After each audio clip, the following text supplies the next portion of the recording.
IT job కోసం చూస్తున్నారా? ఐటీలో కెరియర్ బిల్డ్ చూసుకోవాలనుకుంటున్నారా? అయితే సమాధానం కోడింగ్ ట్యూటర్.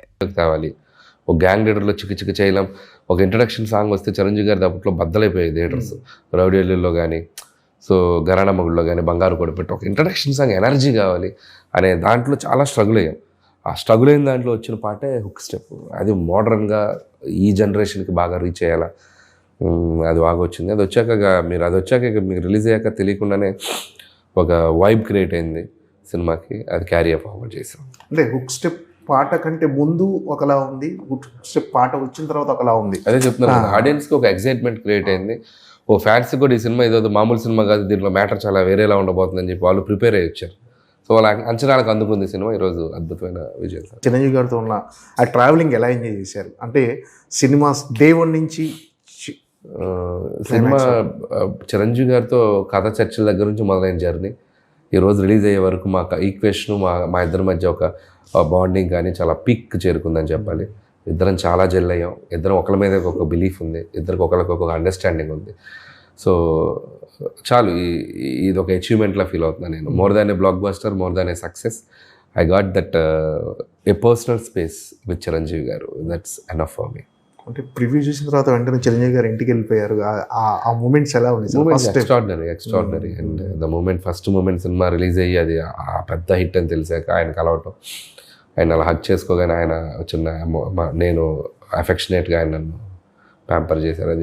అది బ్యూటిఫుల్ మూమెంట్ నా కెరియర్లో. రామ్ చరణ్ గారు సినిమాని బాగా ఎంజాయ్ చేశారు అందరూ. రామ్ చరణ్ గారు ఫ్యామిలీ అంతా బాగా ఎంజాయ్ చేశారు. రామ్ చరణ్ బుచ్చి అందరూ కలిసి వెళ్ళారు టీం.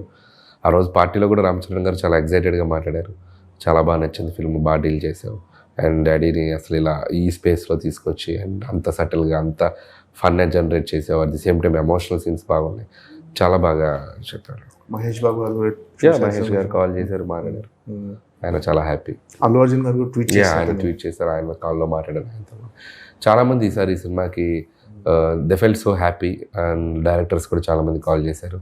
సో అందరికీ వాళ్ళ పాజిటివిటీ, ఈ సక్సెస్ని వాళ్ళు తీసుకునే విధానం మాత్రం చాలా సంతోషించింది. పర్సనల్గా మీకు ఈ సక్సెస్ అనేది ఎలాంటి సాటిస్ఫాక్షన్ వచ్చింది? పర్సనల్గా, వ్యక్తిగతంగా, కెరీర్ పరంగా మీరు ఒక 100 మెట్లు ఎక్కారు, అది కానీ పర్సనల్గా నాకు చిరంజీవి గారికి ఒక ఎటువంటి డిస్కషన్స్ లేని, ఎటువంటి ఒక పాయింట్ చేసే లేని, ఇట్లాంటి లేని ఒక సినిమా తీయాలి.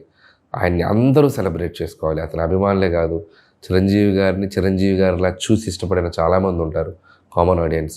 వాళ్ళు కూడా ఈ సినిమాని సెలబ్రేట్ చేసుకోవాలి, ఆయన చూసి వావ్ అనాలి అనేదే అనుకున్నానండి. That is the only thing I felt and అదే ఎగ్జిక్యూట్ చేశాను. ఈరోజు అదే నాకు ఒక సూపర్ ఫీలింగ్, అంటే ఈ సినిమా తాలూకు మాత్రం. అండ్ అందరికీ మళ్ళీ మన చిరంజీవి గారంటే ఇది అనే ఇంకొక టైప్లో పరిచయం చేయగలిగాను. అది ఈరోజు అందరికీ రీచ్ అయ్యింది. So that is the most happiest thing. సరే, అంటే అనిల్ రావుపూడి సినిమాలు అంటే ఎంటర్టైన్మెంట్కి ఒక బెంచ్ మార్క్ క్రియేట్ చేశాయి. అంటే మీరు కూడా అంటే ఈ సినిమా సంక్రాంతికి వస్తున్నాం కంటే బెటర్గా ఉండాలి, నెక్స్ట్ సినిమా అంతకుమించి బెటర్ ఎంటర్టైన్మెంట్ ఉండాలి. ఈ జర్నీ అంత టఫ్ అనిపిస్తుందా సార్? ఏంటి ఎప్పటికప్పుడు మళ్ళీ ఆడియన్స్ నమ్మించడం, అంటే ఇప్పుడున్న రోజుల్లో ఆడియన్స్ నమ్మించడం చాలా టఫ్ జాబ్ సార్. అంటే వాళ్ళకి చాలా వినోద సాధనాలు ఉన్నాయి, టీవీలో కానీ సీరియల్, ఇవన్నిటిని ఓవర్కమ్ చేసి మీకు ఒక టికెట్ కొనుక్కొని థియేటర్కి వచ్చి నవ్వటం అంటే మీరు ఖచ్చితంగా చాలా హార్డ్ వర్క్ చేయాలి. ఏం సార్, టఫ్ అనిపిస్తుందా లేకపోతే ఈజీ? అంటే ఈజీ ఏం కాదు. ఇప్పుడు ఏ సినిమా అయినా, ఏ కథ అయినా ఎవరు రాసినా కూడా చాలా టఫ్గానే ఉంటుంది. అది ఐడియా జనరేట్ అవ్వాలి, దాన్ని ఒక 2-3 నెలలు కూర్చొని దాని మీద టైం స్పెండ్ చేసి దానికి అద్భుతంగా తయారు చేయాలి. ప్రాసెస్ టఫ్గానే ఉంటుంది, బట్ ఎనర్జీ ఈజ్ పాజిటివ్గా ఉంటుంది. ఎందుకంటే ఇంతమంది ఆడియన్స్ మన సినిమాని చూసి సెలబ్రేట్ చేస్తారని ఒక ఎనర్జీ మనల్ని ముందుకు తీసుకెళ్తూ ఉంటుంది. సో ఆ ఎగ్జైట్మెంట్ వాళ్ళు ఇవ్వబట్టే మేము అద్భుతంగా పనిచేయగలుగుతున్నాను. సో క్రెడిట్ అంటే వాళ్ళకే ఇవ్వాలి నేను. సో వాళ్ళ రిసీవింగ్ లేకపోతే నా సైడ్ నుంచి వర్క్ అంత బాగా హ్యాపీగా చేయలేను నేను.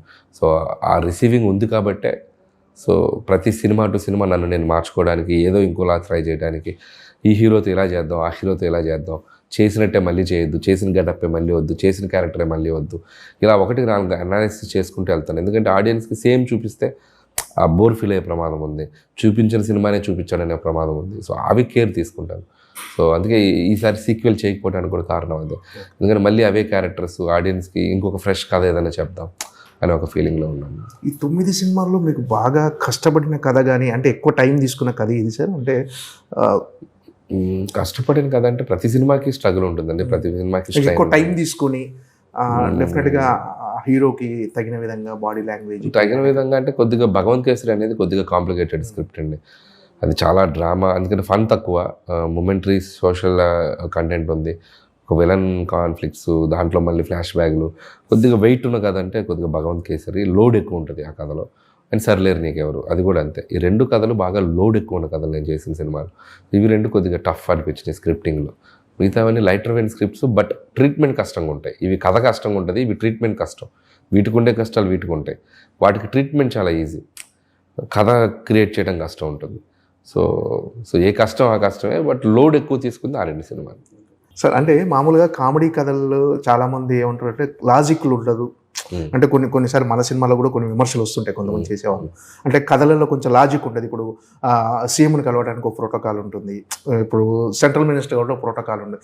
ఇలాంటివి నిజంగా అవసరమా సార్ ఒక కథలో, కామెడీ కథల్లో లాజిక్లు అనేవి ఉంటే? నేను ఎక్కడ లాజిక్ మిస్ అయ్యి చేయలేదండి ఈ సినిమా. మోస్ట్ ఆఫ్ ద టైమ్స్ లాజిక్గానే ఉంటుంది, ఎక్కడ టేక్ ఇట్ ఫర్ గ్రాంటెడ్గా చేయలేదు. చాలా అథెంటిక్గానే ఉంటాయి. ఒకటి రెండు చిన్న చిన్న ఏదైనా ఉంటే ఫన్ కోసం అడ్వాంటేజ్ తీసుకుంటాను తప్ప మేజర్గా కూడా ఎక్కడ ఇది చేయలేదు. సంక్రాంతిలో కూడా అంత కామెడీ సినిమాలో కూడా ప్రాపర్ సీఎంలు ఎలా పెట్టినా కూడా ప్రాపర్గానే ప్రోటోకాల్గానే తీసుకెళ్ళాం. ఎక్కడ అంత ఈజీగా చేయలేదు. ఇందులో కూడా ఎక్కడ లాజిక్ అయితే బ్రేక్ చేయలేదు. మోస్ట్ ఆఫ్ ద టైమ్స్ 90% కరెక్ట్గానే వెళ్తాం. ఇంకా ఏదన్నా ఒకటి రెండు చోట్ల అంటే ఇంకా ఫన్ కోసం మిస్ అవుతాం. అంటే జనాలు ఎంటర్టైన్ చేయడమే లక్ష్యంగా ఉన్నప్పుడు చిన్న చిన్న లాజిక్ అవి ఆటోమేటిక్గా ఫ్లోలో వెళ్ళిపోతాయండి స్టిల్. బట్ మనం టేక్ ఇట్ ఫర్ గ్రాంటెడ్గా చేయకూడదు తప్పులు. అవి కూడా నేను చేయను. మ్యాక్సిమం లాజికల్గా ఉండడానికే చూసుకుంటాం. సో అది కరెక్ట్గా చూసేటప్పుడు కూడా ఇది ఆర్గానిక్గా కనపడాలి. సో మనం ఇదేంటి ఇలా జరుగుద్దా, ఎట్లా వెళ్తారు అనే ఫీలింగ్ రాకూడదు. మ్యాక్సిమం అలా ఆర్గానిక్గా తీసుకెళ్తేనే అది నమ్ముతారు ఆడియన్స్. అంటే మన అనిల్ రావు గారి సినిమాలు అంటే తెలుగులో ఒక ఫ్యాన్ బేస్ ఉంది, డెఫినెట్గా ఎంటర్టైన్ చేస్తాడు. మినిమం గ్యారంటీ సినిమా అనే ఒక బ్రాండ్ ఉంది సార్. అంటే ఇప్పుడు అందరు పాన్ ఇండియా సినిమాల వైపు వెళ్తున్నారు. అంటే మీకు ఆలోచన లేదా సార్ ఒక పాన్ ఇండియా కథ? As of now I'm very happy with this regional and rooted films and చాలా బాగుంది. అండ్ తెలుగు ప్రజల మధ్య తిరిగే క్యారెక్టర్లు, వాళ్ళ మధ్య జరిగే కథలు, ప్రేక్షకులకి దగ్గరగా రిలేటబుల్ చేసుకునే పాత్రలు, వాళ్ళని వాళ్ళు ఐడెంటిఫై చేసుకునే సన్నివేశాలు, దానివల్ల వాళ్ళు దాన్ని సెలబ్రేట్ చేసుకునే విధానం, ఇవన్నీ నాకు బాగా హ్యాపీనెస్ ఇస్తుంది. సో యాజ్ ఆఫ్ నో మైండ్కి ఇది కరెక్ట్ అనిపిస్తుంది. ఫ్యూచర్లో డెఫినెట్లీ ఇవే ఎక్కువ కాలం చేయలేను కాబట్టి ఎక్కడో చోట ఒక పాత్ బ్రేక్ చేయాలి, ఎక్కడో చోట ఒక బ్రేక్ చేసి ఇంకొక జోనర్ సినిమా చేయాలి. అది ఎప్పటికప్పుడు 100% చేస్తా. ఇవే చేసుకుంటూ వెళ్తాను, నేను ఎప్పుడు చెప్పను. I'm ready to do any genre. Experiment చేయడానికి ముందు నేనే రెడీగా ఉంటాను. కాబట్టి I'll do, but not very soon. Sir Pavan Kalyan గారితో సినిమా అంటున్నారు, అది ఏవి ఇంకా ప్రాక్టికల్గా మెటీరియలైజ్ అవ్వలేదండి. అంటే టాక్స్ వినిపిస్తున్నాయి కానీ అండ్ ఏది కూడా మనం కాంక్రీట్గా వెళ్ళి కలిసి అట్లా జరగలేదు. సో అందుకని నేను చెప్పలేను. సో జరిగితే happy. I'm also waiting for that kind of opportunity. Let's see. టైటిలే గమ్మత్తుగా ఉండబోతుంది, అది త్వరలో చెప్తాం. త్వరలో చెప్తాం, ఒక టైం ఉంది. Okay sir, all the best. Thank you. మళ్ళీసారి సంక్రాంతికి బిగ్గెస్ట్ బ్లాక్ బస్టర్ కొట్టాలని. Thank you so much. Thank you.